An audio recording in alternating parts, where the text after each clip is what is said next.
नमस्कार, माझे नाव ज्ञानेश्वरी कैलास देशमुख. माझ्या शाळेचे नाव झेडपीएच स्कूल पानकनाल. आज मी इयत्ता 7वीमध्ये शिकते. मी आज तुम्हाला एक संस्काराबद्दलची गोष्ट सांगणार आहे. एक मीना नावाची मुलगी होती. तिची एक मैत्रीण होती. मीना खूप संस्कारी होती आणि टीना संस्कारी नव्हती.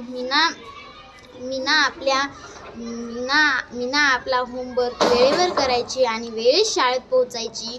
टीना इतकी आळशी होती की ती 7-8 वाजेपर्यंत उठतच नसे. टीना ही आपला होमवर्क करत नसे, नीट केस विचारत नसे, नीट कपडे घालत नसे, जशी शाळेत येत जाय. टीना ही खूप हुशार मुलगी होती. मीना ही खूप वाईट मुलगी होती. टीना एके दिवशी आपल्या आई वडिलांसोबत शाळेमध्ये आली आणि टीचरला सुट्टी मागितली. सरने तिला सुट्टी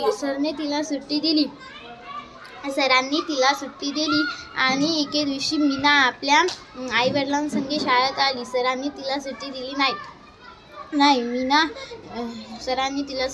नाही. मीना खूप रडत होती आणि म्हणत होती, मला सरांनी सुट्टी दिली नाही. आता मी सरांना कोणत्याच बोलणार नाही. पण मग मीना आली आणि म्हणाली की का बोलायचं नाही. टीना आली आणि म्हणाली की का बोलायचं नाही सरांना. सरांनी थोडीच काय केलं.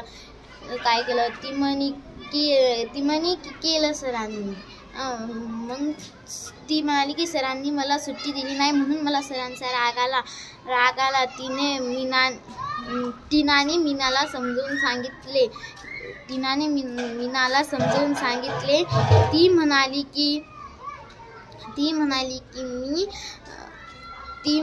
की मी आजपासून असं सरांवर रागवणार नाही आणि मी सरांचा आणि शिक्षकांचा आदर ठेवील. तिने शिक्षकांना चांगले मानले आणि चांगल्या वळणावर गेली. तिने सर्व शिक्षकांना म्हणाली की सॉरी, मी इथून पुढे असं काहीच करणार नाही. टीनाला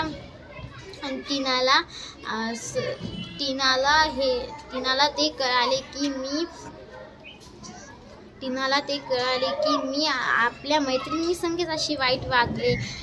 मी येडी आहे खूप. मी का आपल्या मैत्रिणीसंगे अशी वाईट वागली. तिची मैत्रीण तिला म्हणाली की अगं, असा गैरसमज करून घेऊ नकोस.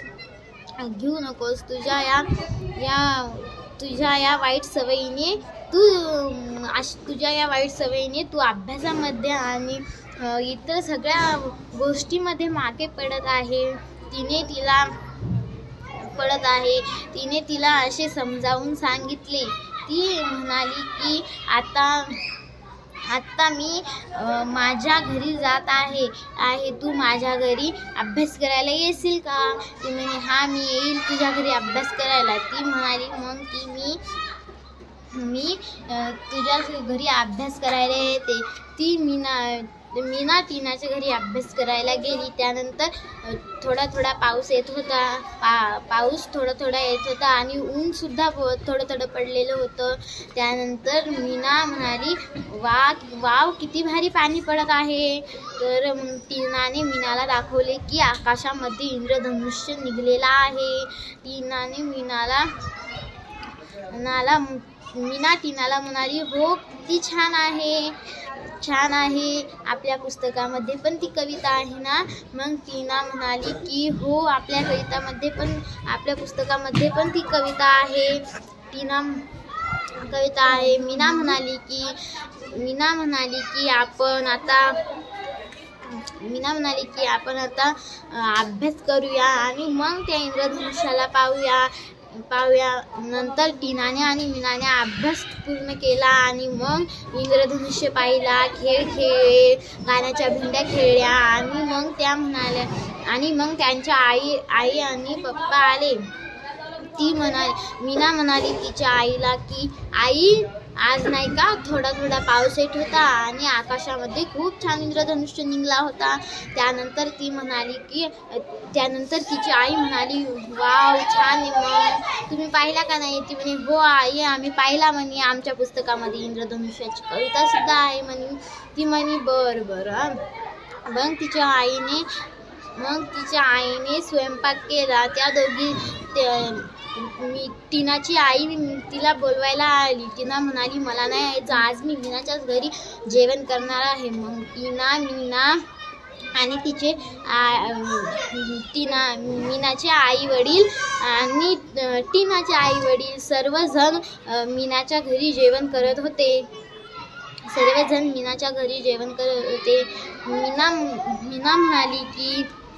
मीना म्हणाली की खूप छान तुझ्या आईने जेवण. टीना म्हणाली की तुझ्या आईने खूप छान जेवण केले. मला तर असे जेवण खूप आवडते. माझी आई सुद्धा असेच जेवण करते. नंतर तिने तिच्या आईला लोणचे मागितले. तिची आई म्हणाली, आमच्या घरी तर लोणचे नाही. त्यानंतर ती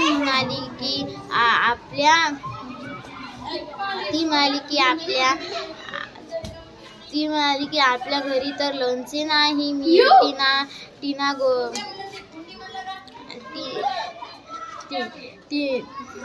टीना गेली. मग त्यानंतर तिच्या तिसऱ्या मैत्रिणीच्या घरी आणि ती तिच्या मैत्रिणीला म्हणाली की चल आमच्या घरी जेवायला. ती त्यांच्या मैत्रिणीच्या घरी जेवायला गेली आणि ती म्हणाली की धन्यवाद.